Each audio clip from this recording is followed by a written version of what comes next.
When you look at pots, you look at the maker, you look at all the details, and then the pot comes alive. And I think without that, pots have no meaning. So people should look, longer and more intimately at a pot. They have a sense of place and a sense of history. So a lot of these pots had this really beautiful soul and spirit in their pots. They weren't making them for art, they were making them for use, for their community. They were going to be used for hopefully 100 years, they thought. And so they had a purpose. They weren't pretentious pots.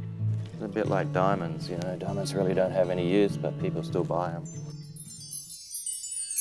I chose this pot. It's one of my favorite pots. It's got beautiful ash sort of glaze coming down here. It's got leftovers from another pot being stacked on. And it had this sort of cracks and sort of red clay and stuck to the bottom, but it's just a beautiful pot because whoever made it, he made it over a period of years and years of getting this round, beautiful shape. And actually throwing it taught me that he threw from the inside out. The handle is very distinctive, whoever the maker was. And the lip, it's got this little rim around here that is a really nice little detail. And for somebody who's making these pots, just thousands of them, the guy actually enjoyed it. So it's got a really beautiful life to it. So I'm going to make some of these and try to figure out how the guy made it.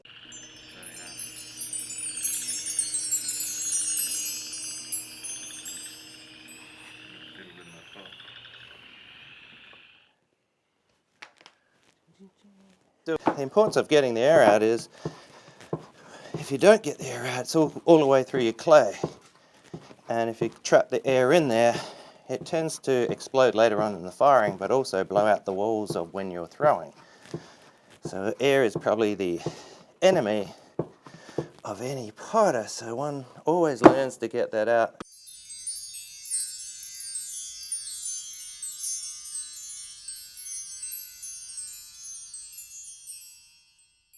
If you made the form of a jug, which had to be certain specifics, you could make a jug. You have so much variety on a jug. But if a potter made, say, a blue vase, a contemporary potter, everyone wants the exact blue vase, and I think that kills creativity. But I think what a lot of the old potters saw in these is a vessel that was open to interpretation but had strict rules. And so each one made their own little mark on them, like the handle or the top or how it bellied out.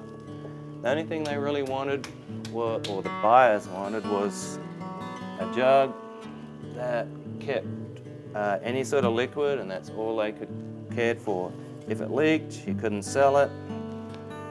And farming people and communities, they knew what they wanted in a pot, and that was it. But they didn't really care what you did with it, as long as they got what they wanted. And I've been throwing maybe 30, 35 years, but you have to get into a rhythm, and usually the first few are not right. It takes about 4 pots to get into a good rhythm. I think your hands do it automatically after a while, and your eyes are just making sure that your hands are doing the right thing. It's very soothing. It's one of those addictive behaviors that if you don't do it, you start to get neurotic after a while. So the whole thing is very meditative in some way. Basically, all I'm trying to do is get the clay up from the bottom, sort of give a basic shape, and then we'll shape it. Trying to get it to the height where I think I might be right. So we're sort of evening out. It's probably pretty even now. You want to keep your movements pretty efficient.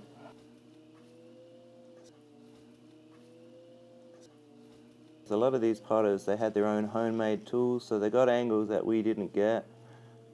We tend to have very commercial tools, although I have made my tools in the past. Natural light is so soothing and it's cheap. And it's so better.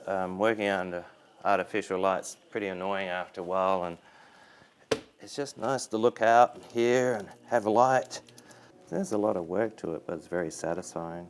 I don't know if it's really work, but there's a lot of things you have to pay attention to, but it's a rhythm actually. It becomes sort of a rhythm of life. And I think if you can convey life in a pot, then the pot will live on no matter what. Somebody will eventually see what it's got to give you. I think sometimes beauty is everlasting in some ways, so people are still searching for that.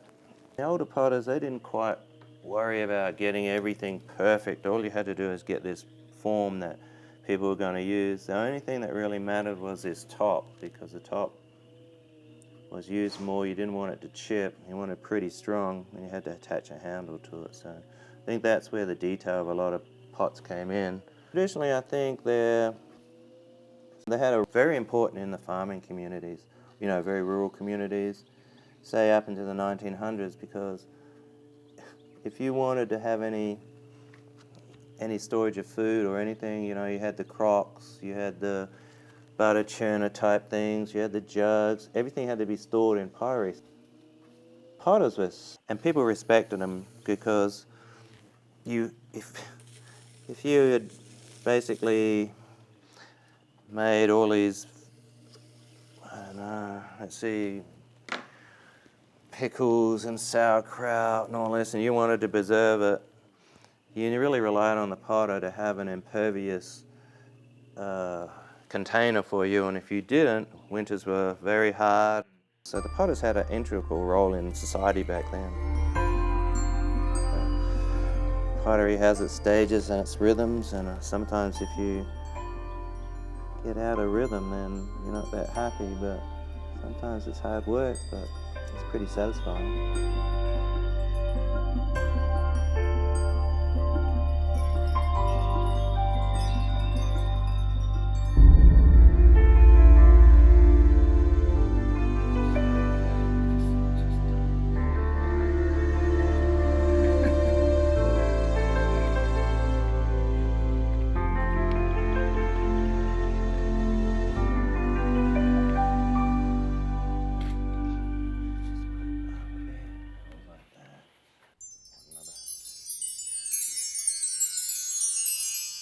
We want to get the glaze on the inside and the outside.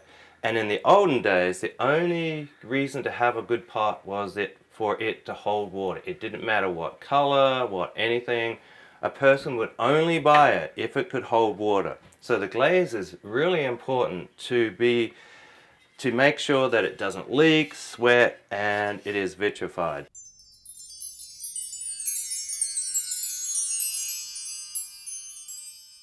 It's really important for me to go out and collect the wood, to split the wood, to stack the wood, because I know that if I'm doing all this work in this rhythm, then I also have to make a pot that is worthy of the kiln. I'm not going to put pots in there that I think are not good and waste that space.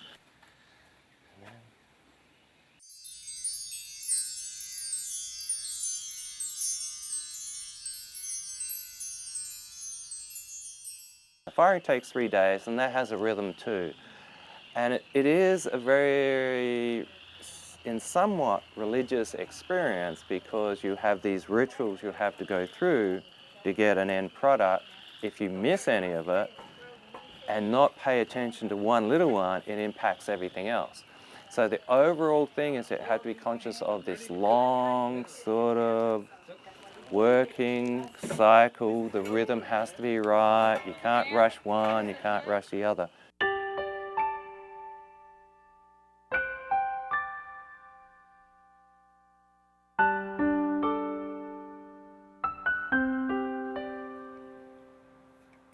Over time, I just like to have young kids around, because if we don't teach them these skills, just as I learnt in my apprenticeship in Japan, I had to pass these skills on. So part of my role as a potter, I see, is an educator passing on these skills. If the guys who I was traveling around Japan didn't pass stuff on to me, I wonder where I would be.